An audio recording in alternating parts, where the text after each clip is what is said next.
Everyone, तो आज का ये जो वीडियो है ये इस पवित्र पेड़ के बारे में है जिसको हम कहते हैं तुलसा। और देखिए कितना हेल्दी प्लांट ये है। ये एक ऐसे गमले में उग आया था और ग्रो करता चला जा रहा था, तो मुझे इसे निकालना पड़ा क्योंकि उस गमले में ऑलरेडी जो है हिबिस्कस में काफ़ी सारी रूट्स थी। तो फिर मैंने कहा ये ख़राब हो जाएगा क्योंकि तुलसा जी जो है ना वो बहुत जल्दी उगती हैं और बहुत जल्दी ख़राब भी हो जाती हैं। तो इसलिए मैंने इसको निकाला है और इसको आज मैं रिपोर्ट करने के साथ साथ आपको इसके बारे में एक कुछ ऐसी बातें बताने वाली हूँ जो कि जानना बहुत ज़रूरी है आपके लिए कि तुलसा जी से जुड़ा हुआ जो तथ्य हैं, जो हमारे हिंदू धर्म में माना जाता है कि तुलसा जी जो है वो एक महारानी है। तुलसा महारानी कह के हम इनको बुलाते हैं, हम इनकी पूजा करते हैं। तो देखिए तुलसा जी हम हर घर में हम लगाते हैं। मेडिसिनल वैल्यूज़ की बात करूँ तो बहुत सारी मेडिसिनल वैल्यूज़ हैं, गिनती नहीं है, इतनी मेडिसिनल वैल्यूज़ हैं। सिंपल फीवर से लेके कैंसर जैसी ख़तरनाक बीमारी तक इसका यूज़ होता है। इसकी पत्तियों का इस्तेमाल करने से जो है इम्यूनिटी स्ट्रॉन्ग होती है। इसकी पत्तियों का यूज़ करने से, काढ़ा बना के पीने से सर्दी जुकाम खांसी सही होता है। साथ ही साथ इसके कहते हैं कि तुलसा जी की जो पत्तियां हैं ना उनको चबाना नहीं चाहिए, उनको सीधे निकल जाना चाहिए। और क्योंकि इसमें बहुत ज़्यादा उसका एक साइंटिफिक रीज़न है। जो आध्यात्मिक रीज़न है वो तो ये कि हम इनकी पूजा करते हैं और तो इन्हें ये हमारे शरीर को तो फ़ायदा पहुंचा रही हैं, मगर हम इन्हें ना चबाएं तो ज़्यादा अच्छा है। दूसरा जो साइंटिफिक रीज़न है वो ये है कि जो तुलसा जी होती है ना इसमें बहुत ही प्रचुर मात्रा में पारा पाया जाता है, पारा, मरकरी। और मरकरी हमारे शरीर के लिए, दांतों के लिए जो है वो थोड़ा सा हार्मफुल होती है। तो ये हमारे दांतों को नुकसान पहुंचाती है। हमारे दांतों का जो इनेमल होता है ना वो ख़राब हो जाता है। तो इसलिए इसे कहा जाता है कि इसको चबाने की बजाय सीधा निकल लेना चाहिए। और आप देख ही सकते हैं ये कौन सी वैरायटी है। ये है राम तुलसा, इसको राम तुलसा कहते हैं। और ये एक्चुअली बहुत ज़्यादा जो है बड़ी हो रही थी उसी गमले में, और मुझे इसे निकाल के रिपोर्ट करना सही लगा मुझे। ये मेरे पास एक पॉट खाली था, सिरेमिक पॉट। तो इसके लिए कैसा सॉइल मिक्स होना चाहिए, सबसे पहले तो मैं आपको यही बताना चाहूँगी कि सॉइल मिक्स हल्का रखिए। सॉइल में आप रेत मिक्स करें और साथ ही में आप इसमें सॉइल में मिक्स करें कोकोपीट।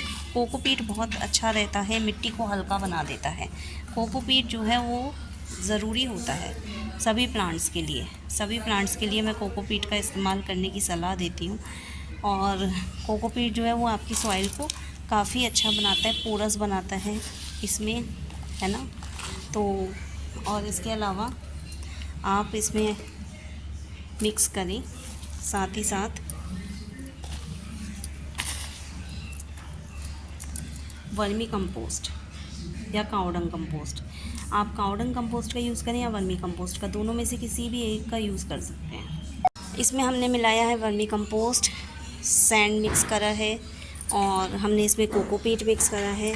और क्योंकि बहुत सारे कीड़े मकोड़े हो जाते हैं तो हम इसमें थोड़ा सा डालेंगे, थोड़ा सा हमारा ये पड़ जाएगा इतना। तो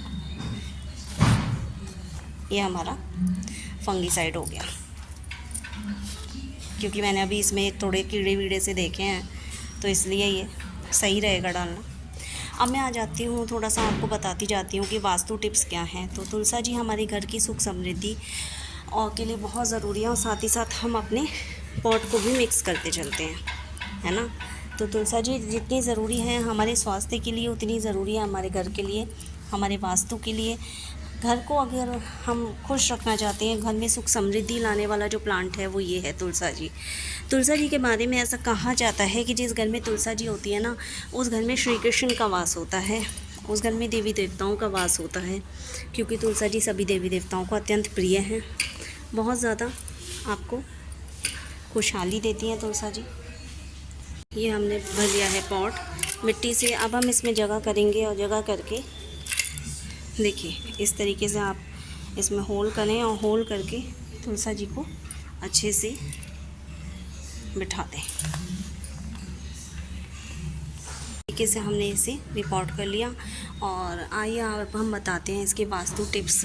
अगर आप घर में खुशहाली और समृद्धि चाहते हैं तो तुलसा जी के पौधे को ज़रूर लगाएं, सुबह शाम दिया जलाएं। और तुलसा जी का पौधा एक ऐसा पौधा है जो घर के ईशान कोण में रखने से घर में सुख समृद्धि शांति आती है। घर में अच्छा जो सकारात्मक ऊर्जा है उसका प्रभाव होता है। इसको ईशान कोण में रखने से घर में नकारात्मक ऊर्जा नहीं आती है, जिससे कि सकारात्मक ऊर्जा ज़्यादा होती है, जिससे कि आपको घर में अच्छे रिज़ल्ट मिलते हैं। साथ ही साथ मैं आपको बताना चाहूँगी, आप इस तरह का सिरेमिक पॉट भी यूज़ कर सकते हैं, मिट्टी का गमला भी लगा सकते हैं। और अगर आप तुलसा जी की मंजरियों को तोड़ते हैं, वो तुलसा जी की सेवा कही जाती है। इसकी मंजरियों को तोड़ने से इसमें अच्छी ग्रोथ होती है। अच्छी पत्तियां पाने के लिए आप इसमें एप्सम सॉल्ट डाल सकते हैं, फर्टिलाइज़र की बात करूं तो।